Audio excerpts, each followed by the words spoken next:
नमस्कार स्टूडेंट्स, कैसे हैं आप सब लोग। आप सबका एक बार फिर से स्वागत है Byju's exam prep IAS Hindi के इस यूट्यूब चैनल पर। आज है 12 जून और आज हम लोग देखेंगे कि दैनिक क्विज में कौन कौन से प्रश्न हमारी प्रारंभिक परीक्षा की दृष्टि से इंपॉर्टेंट है। सबसे पहला प्रश्न, पीएम स्वनिधि के संबंध में निम्नलिखित कथनों पर विचार करना है। सामाजिक न्याय अधिकारिता मंत्रालय द्वारा प्रधानमंत्री स्ट्रीट वेंडर आत्मनिर्भर निधि का शुभारंभ किया गया है। विक्रेता 1 लाख रुपए तक का कार्यशील पूंजी ऋण प्राप्त कर सकते हैं, जिसे 1 वर्ष की अवधि में मासिक किस्तों में चुकाना होगा। यह एक केंद्र प्रायोजित योजना है और भारतीय लघु उद्योग विकास बैंक इसके लिए कार्यान्वयन भागीदार होगा। कौन से कथन सही हैं, इसका पता लगाइए, इस प्रश्न को करने का प्रयास करिए। अब देखिए, यह न्यूज चर्चा में इसलिए आई है क्योंकि यहां पर एक आंकड़ा सामने आया है जिसमें बताया गया है कि 41% पीएम स्वनिधि का उपयोग करने वाले जो लोग हैं उसमें से 41% महिलाएं हैं। अब यहां से हमारी पीएम स्वनिधि जो स्कीम है वो इंपॉर्टेंट हो जाती है।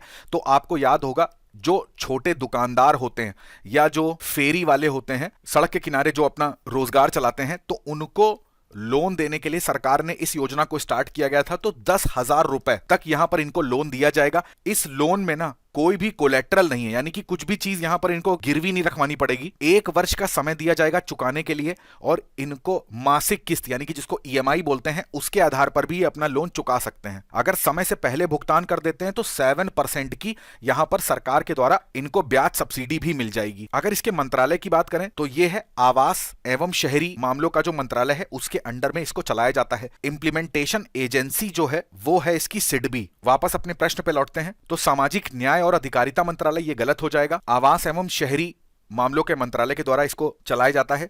1 लाख रुपए ये भी गलत हो जाएगा। 10,000 रुपए की कार्यशील पूंजी का ऋण यहां पर प्राप्त किया जा सकता है। केंद्र प्रायोजित योजना नहीं है, ये केंद्र क्षेत्रक योजना जिसको सेंटर सेक्टर स्कीम कहते हैं। इस वजह से ये वाला कथन भी यहां पर गलत हो जाएगा। कितने कथन सही हैं, तो यहां पर कोई भी कथन सही नहीं है। हमारा बेस्ट ऑप्शन हो जाएगा डी। अगला प्रश्न देखते हैं। निम्नलिखित कथनों पर विचार करना है और सही कथन का पता लगाना है। अरावली का पश्चिम भाग एक वृष्टि छाया क्षेत्र है और थार रेगिस्तान के सम्मुख है और इसलिए यहां वनस्पति विरल है।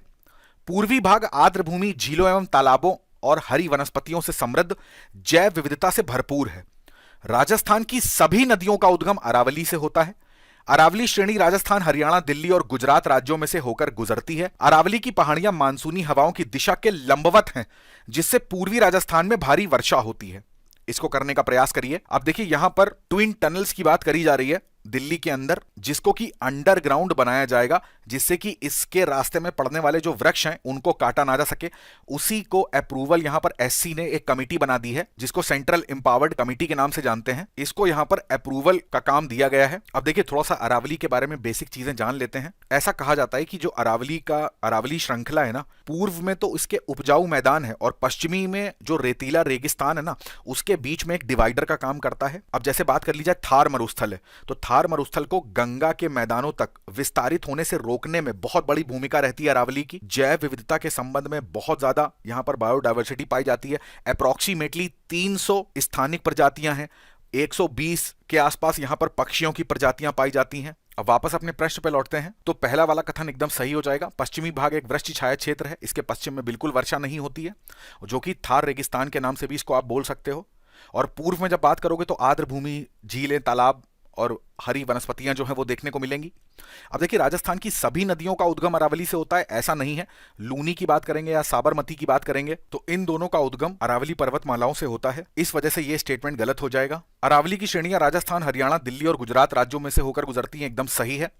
अरावली की पहाड़ियां मानसूनी हवाओं की लंबवत पड़ती हैं, ये गलत है। उसके पैरेलल यानी कि समानांतर पड़ती हैं, तो ये वाला कथन भी यहां पर गलत हो जाएगा।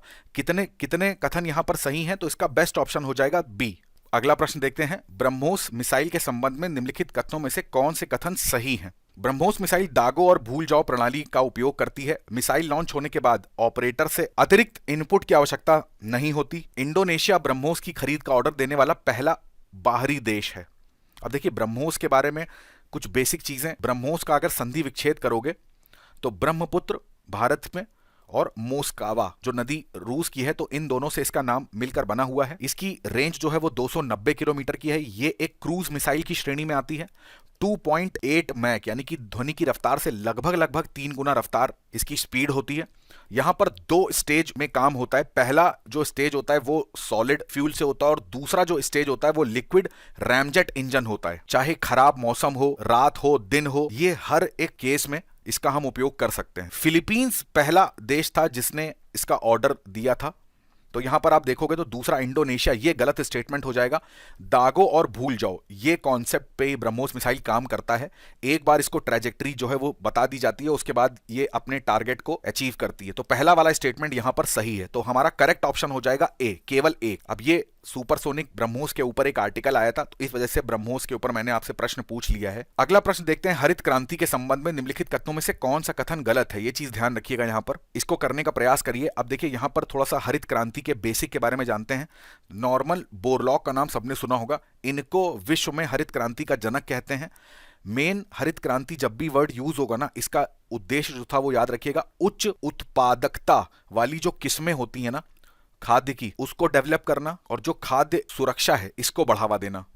इसी कारण से आप देखोगे 1970 में इनको नोबेल प्राइज भी मिला है। भारत की अगर बात करें तो भारत में हरित क्रांति के जनक एम.एस. स्वामीनाथन को माना जाता है। यहां पर भारत के संदर्भ में गेहूं और चावल, इन दोनों के उत्पादन में वृद्धि को हरित क्रांति के संदर्भ में आंकते हैं। अगर हरित क्रांति की बात करोगे तो इसमें इसके जो ऑब्जेक्टिव थे उसको आप दो पार्ट में समझ सकते हो कि एक तो शॉर्ट ऑब्जेक्टिव क्या था, एक लॉन्ग टर्म का ऑब्जेक्टिव क्या था।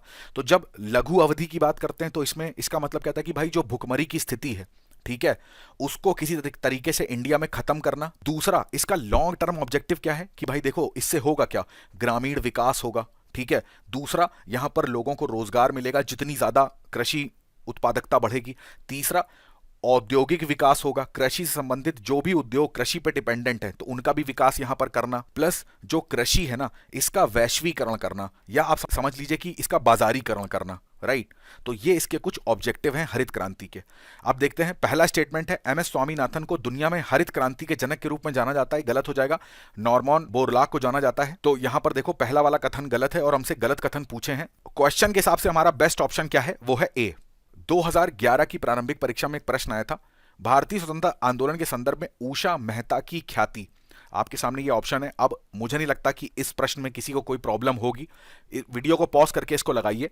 अब देखिए उषा मेहता का जब भी नाम आता है तो यहां पर नाम आता है भारत छोड़ो आंदोलन का, जिसके अंदर जो सीक्रेट रेडियो की सर्विस थी वो उषा मेहता के द्वारा चलाई गई थी। कुछ टाइम के बाद ब्रिटिश ने इनको पकड़ भी लिया था, बट बाद में चलकर इनको छोड़ा गया था। तो यहां पर बेस्ट ऑप्शन हमारा क्या हो जाएगा, भारत छोड़ो आंदोलन में गुप्त कांग्रेस रेडियो चलाने हेतु। तो इसका बेस्ट ऑप्शन है ए। अब देखिए आज के तथ्य में लापता बच्चों को ट्रैक करना, ये एक इंडियन एक्सप्रेस का आर्टिकल है। ये हमारे प्रीलिम्स की दृष्टि से और मेंस की दृष्टि से, दोनों दृष्टि से इंपॉर्टेंट है। इस वजह से मैंने इस आर्टिकल को चूज करा है कि इसको आपको समझा दूंगा। अब देखिए यहां पर हुआ क्या है ना, कटहल एक मूवी आई है, तो उस मूवी के ऊपर ये आर्टिकल लिखा हुआ है कि उसमें भी देखिए जिस तरीके से नाबालिग जो बच्ची होती है उसका अपहरण हो जाता है, बट जो हमारी पुलिस फोर्स होती है वो उस बच्ची को ढूंढने की बजाय एक पॉलिटिशियन का कटहल चोरी हो जाता है उसको ढूंढ रही होती है। अब यहां पर इस आर्टिकल में जो राइटर हैं वो ये कहना चाहते हैं ना, भारत के अंदर जो मिसिंग चिल्ड्रन है यानी कि जो गुमशुदा या लापता बच्चे होते हैं, इनको ढूंढना एक अपने आप में चैलेंज हो जाता है। 2021 तक की अगर बात करें ना तो यहां पर देखिए मैं हाइलाइटर द्वारा यूज करता जा रहा हूं, आप इसको शॉर्ट में लिखते जाइएगा। लगभग 70,000 केसेस जो थे वो रजिस्टर्ड करे गए थे, और इस 70,000 केसेस में 55,000 केसेस केवल किसके थे, गर्ल्स के, और उनमें भी जिनका एज ग्रुप 12 से 18 है। अभी राइटर यहां पर बताते हैं ना कि जैसे ही कोई भी पेरेंट्स होते हैं वो अपनी बच्ची के लापता होने की रिपोर्ट पुलिस स्टेशन में लिखवाने जाते हैं, तो यहां पर पुलिस का जो सबसे पहला एजम्पशन, यानी कि पुलिस ये मान के चलती है कि वो किसी ना किसी लड़के के साथ भाग गई होगी। आप मूवीज वगैरह में भी देखते हैं पुलिस ऐसा ही स्टेटमेंट देती है। तो राइटर बताते हैं कि पुलिस ये एजम्पशन मान के चलती है कि ऐसा ही हुआ होगा, और वो पेरेंट्स को ही ब्लेम करती है कि आप लोग क्या है कि अपनी डॉटर को कंट्रोल नहीं कर पाए। और ये जो पुलिस का एक पूर्वाग्रह है ना, ये राइटर बताते हैं कि ठीक नहीं है और ये डेंजर है उस बच्ची के लिए जिसका अपहरण हुआ है। मैक्सिमम जो केसेस देखे जाते हैं उसमें शादी हो गई, ठीक है, यौन शोषण हो गया, या डोमेस्टिक वायलेंस कह लीजिए, फोर्स लेबर, उसको जानबूझ के किसी कार्य में संलग्न करना, ये कुछ कारण ऐसे रहते हैं जो सबसे ज्यादा किडनैपिंग के केसेस में देखे जाते हैं कि इन कारणों की वजह से यहां पर किडनैपिंग होती है। यहां पर बताया जाता है कि जिस तरीके से लड़कियों का अपहरण, अब देखिए 70,000 में 55,000 केवल लड़कियां हैं, तो इस वजह से ना कई सारे स्टेट्स में ना ब्राइड क्राइसिस, यानी कि यहां पर लिंगानुपात में इतनी कमी देखी जाती है कि विवाह के लिए यहाँ पर लड़कियां मिलती नहीं। तो विवाह करने के लिए ना यहाँ पर क्या होता है, सेल ऑफ गर्ल्स, यानी कि गर्ल लड़कियों को बेचा जाता है जिनकी उम्र केवल 12 वर्ष होती है। कई बार ऐसा भी देखा गया है कि जो छोटी बच्चियां होती हैं ना, उनको कुछ सारे प्रलोभन दिए जाते हैं। वो प्रलोभन कैसा है कि प्रॉमिस ऑफ सिटी लाइफ, शहरी जीवन का एक लाइफ स्टाइल है, वो उनको दिखाना कि तुम शहर चलो तो तुम देखो तुम्हारी वहां पे लाइफ कितनी अच्छी है, वैसा ही तुम्हारे साथ भी हो जाएगा, तुम्हें एक अच्छी जॉब दे देंगे, तुम्हारा जो हस्बैंड होगा वो तुम्हारी चॉइस का होगा। तो इस तरीके के प्रलोभन दिखा के यहाँ पर लड़कियों को बहला फुसलाकर किडनैप करा जाता है। बट अब यहाँ पे राइटर बताते हैं कि देखिए ये कुछ टाइम पहले तो ऐसा होता था, बट धन्यवाद देना चाहते हैं कोर्ट्स का, वुमेन चाइल्ड कमीशंस का और हमारे पॉलिटिकल लीडरशिप का। इन्होंने क्या करा कि आप कुछ समय से देखोगे कि ये इतने ज़्यादा सक्रिय हुए हैं इस चीज़ को लेकर, जिससे अब जो पुलिस है वो प्रॉपरली एफआईआर भी लिखती है। ठीक है, जो माइनर चिल्ड्रन होते हैं, जो नाबालिग बच्चे होते हैं, उनको चाहे वो लड़का हो चाहे लड़की हो, उनको ढूंढने का यहाँ पर प्रयास पुलिस के द्वारा करा भी जाता है। पहले जब तक कोर्ट इतना सख्त नहीं होता था इन सब चीज़ों को लेकर, तो यहाँ पर बोला जाता है कि पुलिस उतना एक्टिवली काम नहीं करती थी, इन सारे केसेस को क्लोज्ड कर दिया जाता था।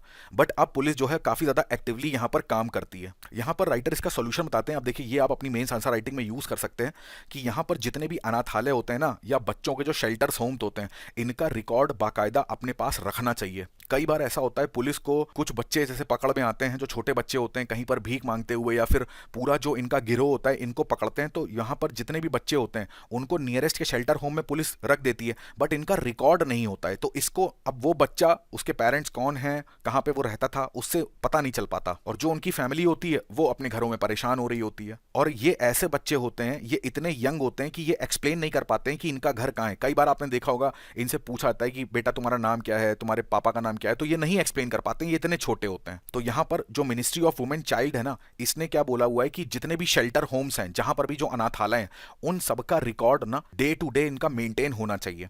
अब देखिए प्रारंभिक परीक्षा में यहां पर एक प्रश्न पूछ सकते हैं कि anti human trafficking agency AHTU, जिसको मानव तस्करी रोधी इकाई भी कहते हैं, ये गृह मंत्रालय के अंतर्गत आती है। मोस्ट इंपॉर्टेंट याद रखिएगा, ये मेन इसका रोल होता है जो भी मिसिंग बच्चे होते हैं ना, उनको ट्रेस करना और उनको उनके घर तक पहुंचाना। तो यहां पर राइटर एक बहुत अच्छा सोल्यूशन ये बताते हैं कि जो भी AHTU की टीम है ना, इसको क्या करना चाहिए कि हर हफ्ते जो अनाथालय हैं, जहां पर भी गुमशुदा बच्चे रखे जाते हैं, वहां पर ये क्या करें, अपनी टीम को भेजें और बच्चे से ना बहुत पोलाइटली यहां पर क्वेश्चन पूछें। एक बार अगर ये लोग मिलने जाते हैं बच्चे से, तो पहली बार बच्चा डर जाता है, तो इनके हर प्रश्न का उत्तर नहीं बता पाता। बट ये लोग क्या करेंगे, रेगुलरली अगर बच्चों से मिलने जाएंगे ना, तो बच्चा कहाँ रहता है, ठीक है, उसके गांव का नाम क्या है, उसके माता पिता का क्या नाम है, वो यहां पर इनको बताएगा। तो ये टेक्निक जो है बहुत हेल्प करेगी। और इसी के साथ साथ यहां पर ये दिल्ली का भी उदाहरण लेते हैं कि दिल्ली पुलिस ने क्या किया था ना, बच्चों को ढूंढने के लिए जो वहां पर पुलिस के अंदर हेड कांस्टेबल्स वगैरह होते हैं, उनको इंसेंटिव भी दिए थे। तो इससे क्या हुआ कि बहुत ज्यादा अच्छा रिजल्ट देखा गया।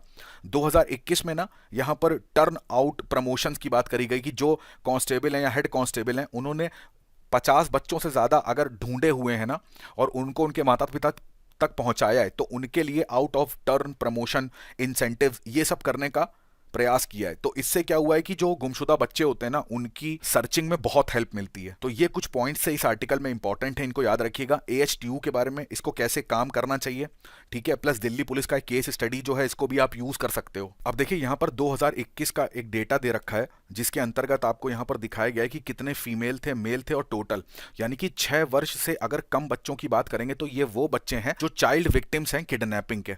तो आप देखोगे फीमेल और मेल में फीमेल की संख्या यहां पर आपको ज्यादा देखने को मिलेगी। चलिए आज आपसे 2 प्रश्न पूछता हूं, चूंकि यहां पर हम लोग मिसिंग चिल्ड्रन की बात कर रहे थे, तो मेरे को बताइए, एक ऑपरेशन था जिसका नाम था ऑपरेशन मेघ चक्र, ये क्या था? और दूसरा, आज हम लोगों ने ब्रह्मोस के बारे में पढ़ा है, तो लेटेस्ट करंट अफेयर आपसे पूछता हूं, अभी अभी एक मिसाइल का सफल परीक्षण करा गया जिसको बोलते हैं अग्नि प्राइम, ये क्या है? दोनों प्रश्नों के उत्तर कमेंट सेक्शन में जरूर रखिएगा। तो आज के सत्र में इतना ही रखते हैं। मैं उम्मीद करता हूं आज का सत्र आपको अच्छा लगा होगा। कमेंट करके जरूर बताइएगा आज का सेशन आपको कैसा लगा। आपसे मुलाकात होगी डेली क्विज के अगले सेशन में कुछ नए प्रश्नों के साथ। तब तक आप अपनी पढ़ाई करेंगे, स्वस्थ रहेंगे, और सबसे ज्यादा इंपॉर्टेंट, अपने माता पिता का बहुत सारा ध्यान रखेंगे। आप सभी का बहुत बहुत धन्यवाद। जय हिंद।